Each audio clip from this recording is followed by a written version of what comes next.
it's the will for me to go through it so that I can help somebody else know that they're not crazy, or that, what's happening to them is a real situation, and it's more than...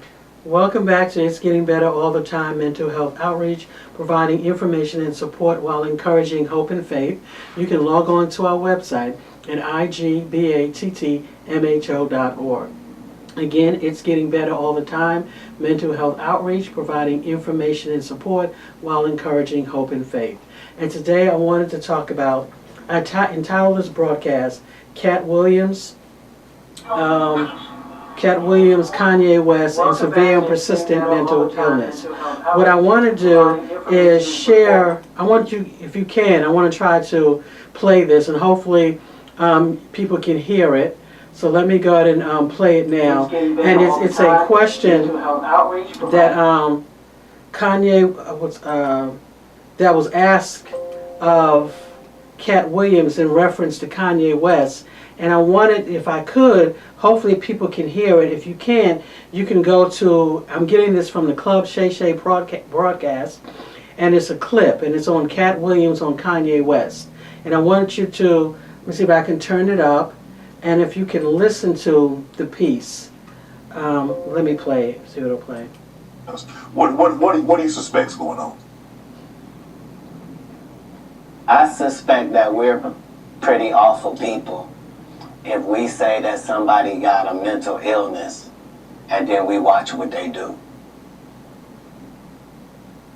If you say somebody got special needs, then why would you be watching them and holding them accountable like everybody else?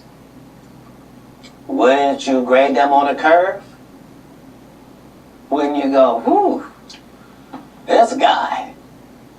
Because, I mean, what are we reacting to?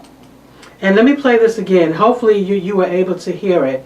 Because I thought it was, to me, this was such a profound, so important. This was a statement right there for me. Because when we talk about severe and persistent mental illness, so many people don't understand, or they will understand it if it's somebody that they like. Severe and persistent mental illnesses do not discriminate.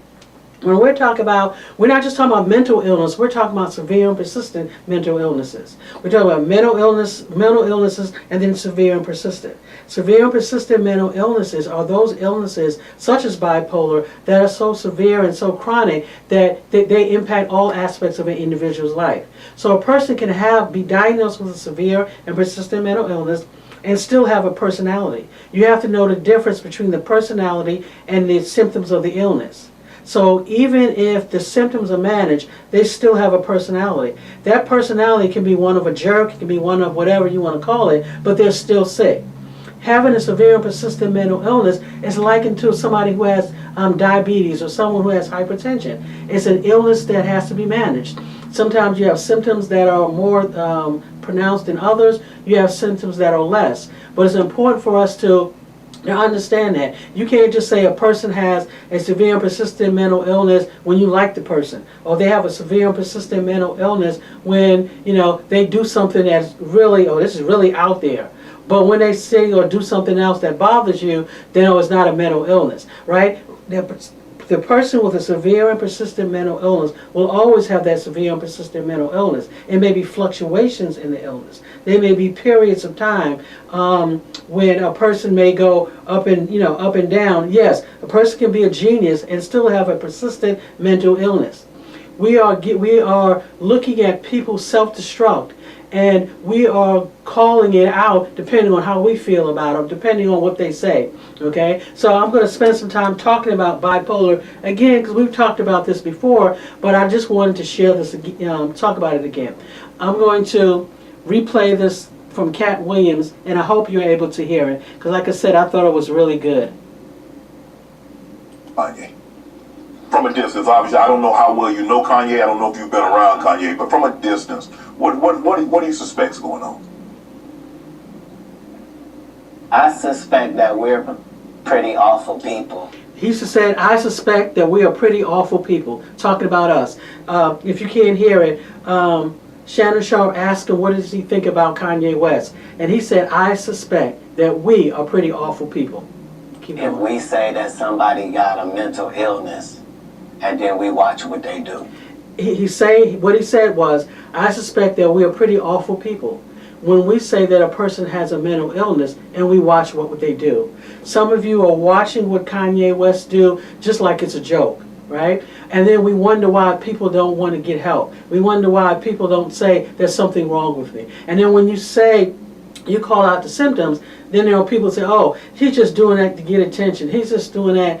Come on, why would a person in 100-degree weather, in 0-degree weather, walk around with a whole bunch of sweatsuits on and heated and, like they dress for the winter, right? They do that because it's the symptoms of their illness, right? But again, we give and take. And this is the reason why, one of the reasons why stigma is still very much alive, because people are afraid to come out. People are afraid to say what's going on with me because they don't want to be marginalized. They don't want to be talked about. Again, severe and persistent mental illness, a person has a personality.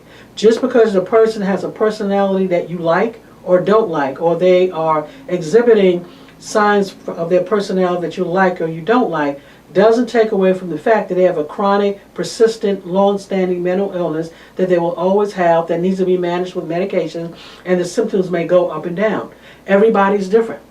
Some people may have less symptoms, some people may have more. Some people may have symptoms which will require an inpatient hospital visit, some people may not. Some people can do it outpatient. Some people are able to manage their symptoms without their medications or without medications, but by following coping strategies. Some people need both. So everybody is different. You can't compare everyone with the bipolar. Well, I have bipolar and I don't talk like that, or I don't do that. Well, that's because your symptoms are managed. Or your symptoms, I have schizophrenia. I don't go out and do certain things. That's because you don't have those types of symptoms. Within the category of schizophrenia, within the category of bipolar, there are certain symptoms. Everybody may not have all of those symptoms, but there are certain symptoms that are characteristic of being diagnosed with that particular diagnosis. So let me play this again. Distance. What do you suspect's going on? I suspect that we're pretty awful people if we say that somebody got a mental illness and then we watch what they do. If you say somebody got special needs, then why would you be watching them and holding them accountable like everybody else? Wouldn't you grade them on a curve? Wouldn't you go, whew, this guy? Exactly. Wouldn't you grade them on a curve? And just like if I know someone has let's say you have diabetes, when your symptoms, depending on your symptoms, we grade you on a curve, so to speak. What is that curve? You going out somewhere, what you have to make sure. You make sure you have your medications. You may have to take an extra piece of fruit. You may have to make sure that you're exercising. Why? Because you have an illness, and because of that illness, there are certain things that you have to do to make sure you stay well. It's just like a person having severe and persistent mental illness. But one of the symptoms of a person with severe and persistent mental illness is a need to feeling like you don't need to take medications. It's not a person willfully doing that. That is a symptom of the illness. So again, let me play this again. Kanye, I don't know if you've been around Kanye, but from a distance, what do you suspect's going on? I suspect that we're pretty awful people if we say that somebody got a mental illness and then we watch what they do. If you say somebody got special needs, then why would you be watching them and holding them accountable like everybody else? So when a person let's say we get ready to go out, right? And we are getting ready to go out to a party or something like that, or to church or wherever we're going. And you have, and let's say I'm the person that I have diabetes, and I have an episode. Right? You're not going to say, oh man, why is she doing that now? She's just doing that because she want to be seen. She's just doing that to get attention. No, you're going to have compassion. Say, oh wow, is there something I can do? Can I get you, something to drink? Can I get you something, help you out, get your medications, or what do you need from me, right? Because we understand diabetes is a chronic illness, but just like persistent mental illnesses are chronic illnesses. These are not, when a person has an episode, it's not something that they're just trying to put on or just something they're trying to do, right? A person could be a genius and still have a bipolar disorder. So one of the symptoms when we talk about bipolar disorder, and I would encourage you to kind of get this bipolar disorder. Let me pull the one up. I want the one. This is the one on children and teens, but there's one you can go onto our website, igbattmho.org, or you can go straight to nimh.nih.gov, and it talks about bipolar disorder. Bipolar disorder is formerly called manic depressive illnesses or manic depression. Some people still call it that. It's a mental disorder that causes unusual shifts in a person's mood, energy, activity levels, and concentration. These shifts can make it difficult to carry out daily tasks. There are 3 types of bipolar disorders. All of 3 types involve clear changes in mood, energy, and activity level. You're looking at a person could be elevated, could be irritable or energized, known as manic episodes, or very down, or where they're sad, indifferent. We call this hypomanic episodes. But one of the symptoms, or some of the symptoms of a bipolar disorder, people do and say things that are irrational. They do and say things. It's really hard to, or a person without a mental illness or severe and persistent mental illness may say something, right? And you can say, oh, that person is racist, that person is sexist. But when a person is in a manic episode or with a severe and persistent mental illness, they're like a sponge. They can pick up anything that they hear or whatever they think because there's no filter. They don't have the ability at that moment to kind of challenge what their thoughts are. So again, some of the symptoms of a manic episode are feeling up, high, elated, extremely irritable or touchy. Now, people in this state, they're excellent writers. I know somebody who paints really well, and her paintings are actually hanging in some galleries because she's that good. She will go, when she's on one of her episodes, she'll go for days without sleeping, and she'll just draw. Right? And people look at that and say, wow, that's just so wonderful. But they don't understand the physical cost, the cost to her mental health that it took to get that. So some people feeling jumpy, they're more active than usual. They have a decreased need for sleep. Oh, wow, he's such a genius. He can stay up all night. Talking fast about a lot of different things and going from one thing to the other, like flight of ideas. Racing thoughts, the thoughts can't slow down. Feeling able to do many things at once without being tired. Having excessive appetite for food, drinking, sex, or other pleasurable activities. You need things to feed the activity. So one of the things that we see with individuals with untreated or poorly treated bipolar disorder when they're having a manic episode is that they spend a whole lot of money. They may have sex with 50, 60 different people in a week. I've had people to leave D.C., Maryland, and just hop on a plane or a train, bus, and just go somewhere. And they'll just keep going, spending all their money. And then when they come down, they will get a call from them saying, oh, do you know so-and-so? He was preparing or trying to cross the border. We had one guy who was in New York preparing to go into Canada. But when you go into Canada, I guess, because I've never been, that you have to have, I guess, your passport or the right papers. So he was preparing to go in, and of course he didn't. They realized what was going on. He was admitted to the inpatient psych ward in New York, and they called us and said, hey, we got your guy. He was trying to go into Canada. So when you have a manic episode, for some people, they may spend all of their money. They may gamble their money away. Like I said, they may drink alcohol, anything that's pleasurable. Because again, in that manic episode, there is no filter. There is no, like with a person without bipolar episode or not in a manic episode, if the thought comes to your mind to say, you know what, I'm going to go to the store and buy some food. Oh, I'm going to go to the store and, I'm going on a trip to Hawaii, okay? That thought comes to your mind. And then there's another thought that comes to your mind and say, well, how much is it going to cost? Okay, do I have money right now? Okay, the kids need school clothes, or should I got to go, oh wow, I got a car payment coming up, oh I don't have the money to do that, right? You reason it out, right? You reason it out, or you say, you know what, I'm going to go and I'll think about it later. But there's a thought process to it, there's a reasoning behind it.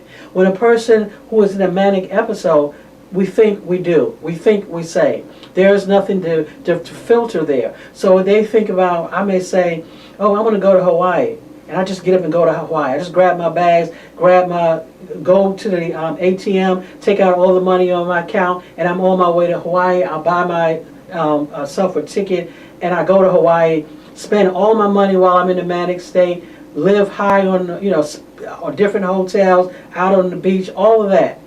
Until when the manic episode is over, one or two things, eventually will happen, is that you go from being manic to coming down off of that, and then now you're like, where's my money? Now you realize what you've done. Now you realize you don't have any money. And that's where the shame comes in. Now you wonder what happened. Now you realize how many men or how many women did I actually have sex with, okay? So again, having excessive appetite for food, drinking, sex, or other pleasurable activities is a big thing with mania. Another thing, feeling unusually important, talented, or powerful. When you're in a manic episode, you can do everything. Okay, you can beat Michael Jordan, you can beat LeBron James, you are number one, you can do anything. Because you're in that manic episode, that's how you feel like you can do anything, right?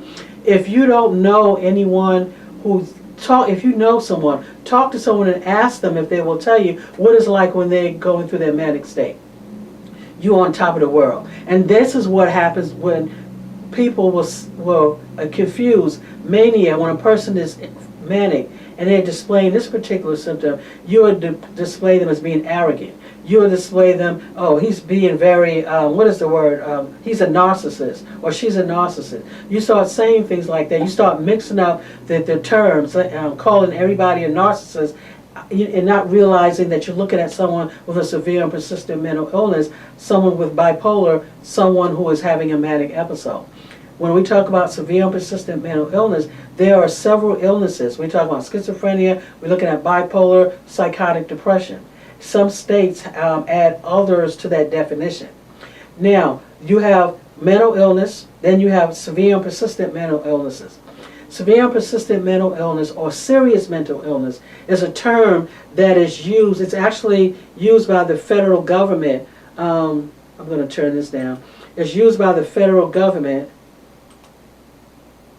That's used by the federal government to identify what serious and persistent mental illnesses are, because it allows everybody to be on the same sheet of music, on the same page, when we talk about using definitions. Because serious mental illnesses, the government sets aside certain more money for those people with those particular illnesses, certain different types of resources, just because of the type of illnesses that it is. Because we recognize that the symptoms of those illnesses are so severe, they impact all aspects of an individual's life, okay? The impairments often lead to inability to maintain gainful employment, poor social support, repeated psychiatric hospitalizations, homelessness, incarcerations, and other coexisting substance use disorders. So when we talk about severe and persistent mental illnesses, it's really hard or challenging for a person to remain in a relationship for a long period of time, depending on when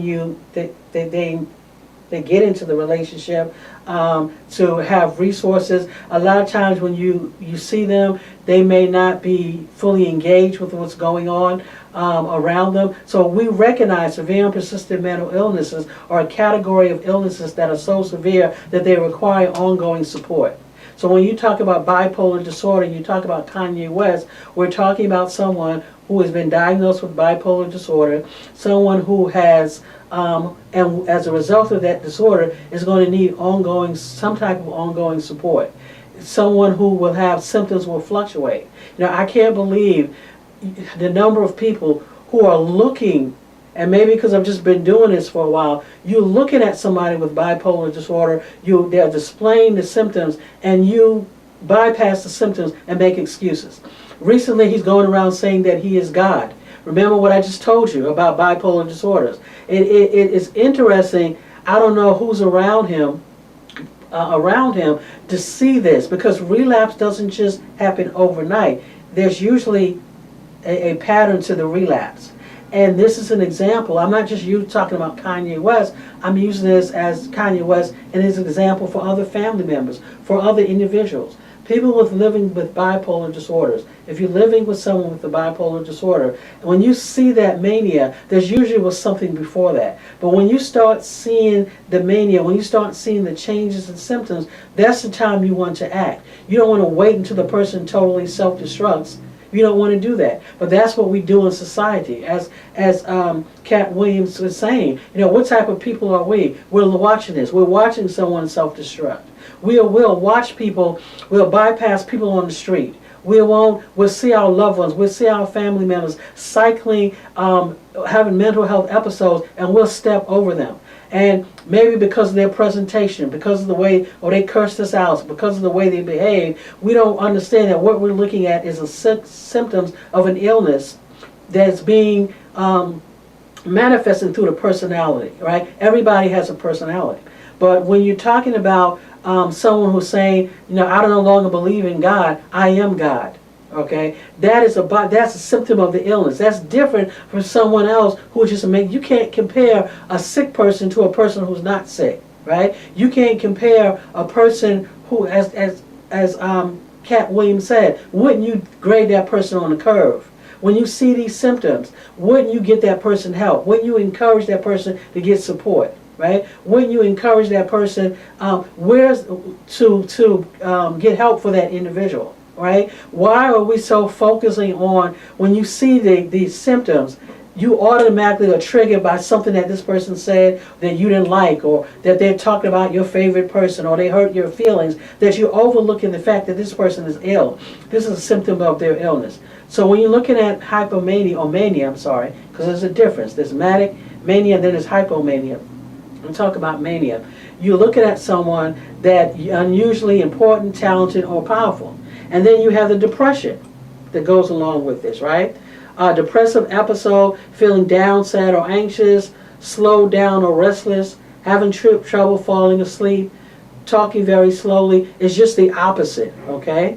And then if you cause the hypomania, where it's not as, the symptoms are not as pronounced as the mania, but they're still there. So, but here's the thing with each episode, and each time a person doesn't get the adequate help, their baseline changes. They begin to look different. So when you look at I don't want to use Kanye West as an example, but when you look at someone, okay, their first episode that they may have had at 21, right? If they're not taking medications, or they're halfway taking medication, they're not doing as well. It takes longer for them to get back to a normal for them.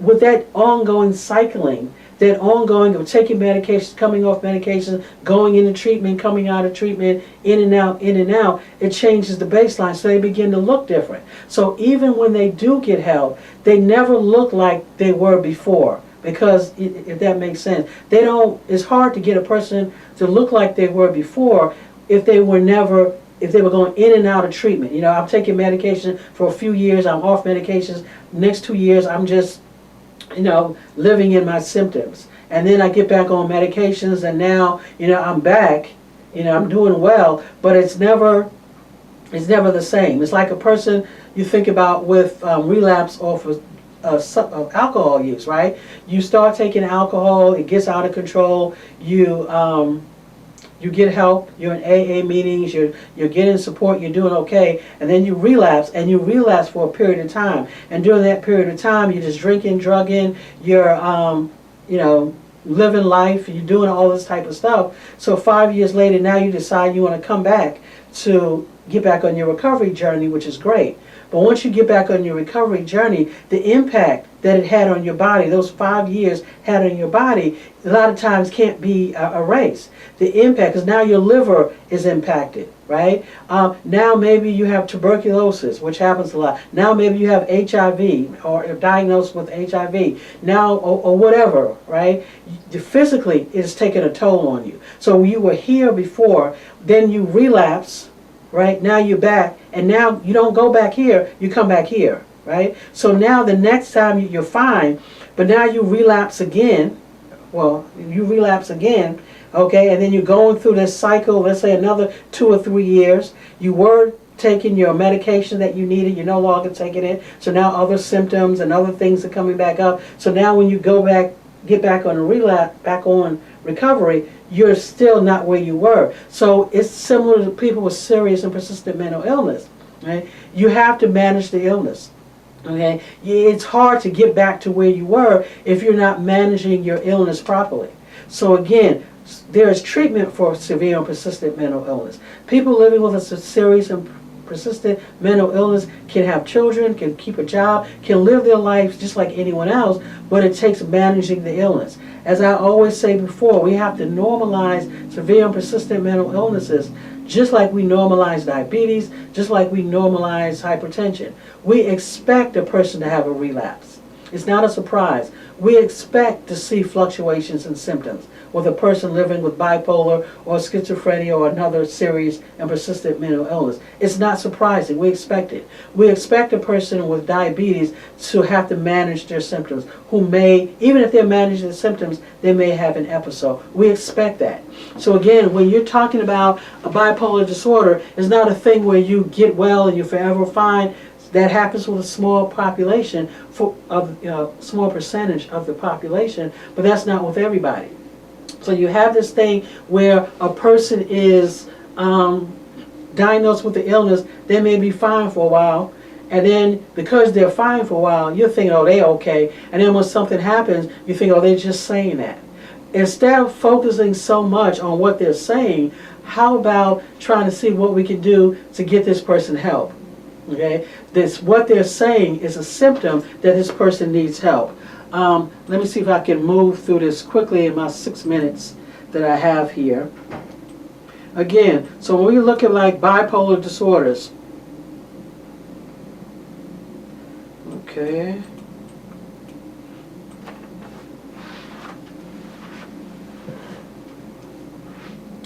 During an episode, a person, or a manic or hypomanic episode, and as I said, that's a less severe form of mania, hypomania.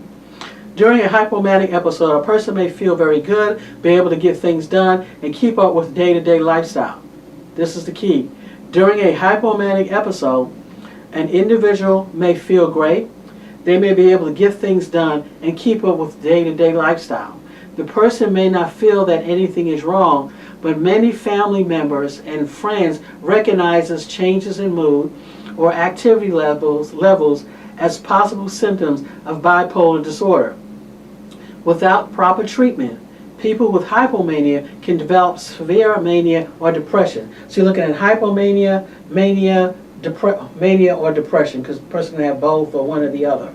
But hypomania, if you see a person that's manic, you can really tell, oh, wow, is this really going on? Hypomania may be less so, especially because the person is managing, right? But they're still displaying some of those symptoms. They're still saying things that don't make sense. They're still going around talking about, I'm God. I don't believe in God anymore because I realize that I'm God. They're still, spending money. They're still doing things that's kind of outside of the norm. People like to use this excuse, oh, they're not a genius. They're just a genius, and they do certain things. All right, that's fine if you want to hide behind that. But it's 95 degrees out there, outside. Why is this genius person walking around with a full sweatsuit, right? Everybody else is sweating in shorts. They're walking around in clothes that don't fit they're wearing clothes that don't fit the temperature. That's a sign. That's one of the signs that we look for, right? In the work that I do. But why don't you see that? Why you don't know that there's something wrong with that? Right? So I have to question that. What is wrong with you? What is wrong with us that we think that's okay? Oh, that he's really a genius. He's ahead of the time.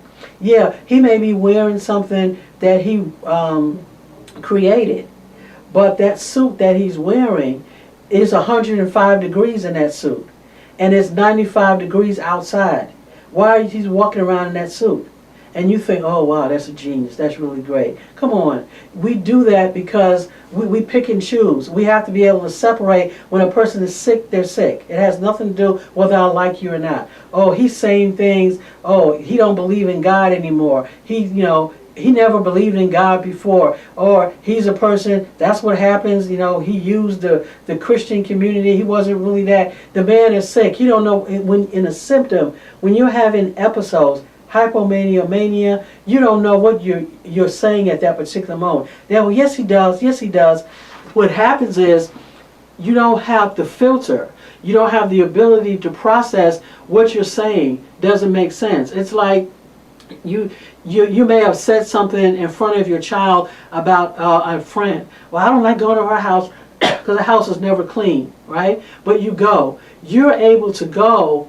You're able to think it and not say it. You're able to go and kind of, oh, she brings food, you get the food, oh, it tastes good. And then maybe when she goes, you guys say, don't eat that. But your 5-year-old doesn't have that ability to do that. So as soon as they get there, your friend will offer your 5-year-old something, and they may say, no, I don't want that because your house is not clean.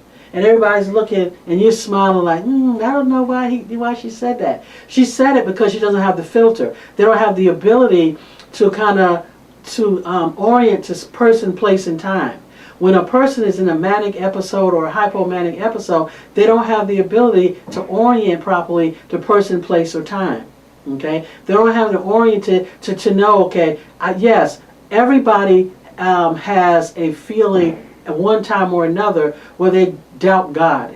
Okay, that's normal feeling. Everybody has that. Everybody, if you haven't, just keep living. And if you haven't, then you're a blessed person. But everybody has that. Everybody's going to have a point in their life where they begin to challenge everything that they once believed. Okay, is this right?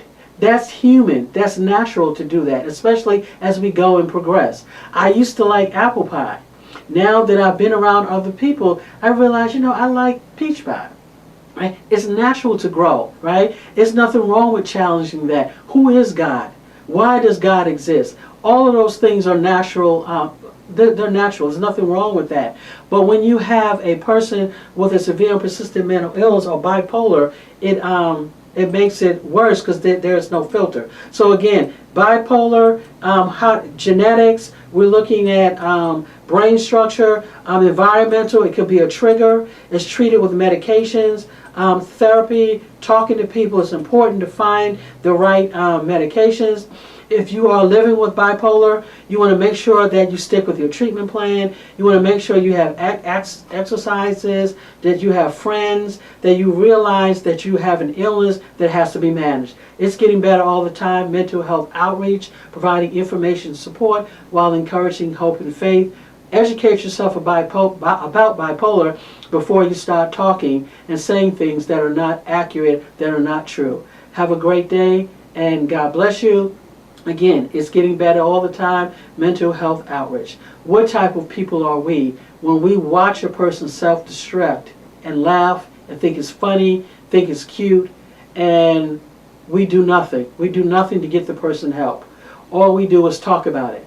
Let's use this opportunity to talk about mental illness in a positive way. Let's talk about mental illness, bipolar, in a way that would encourage people to get help.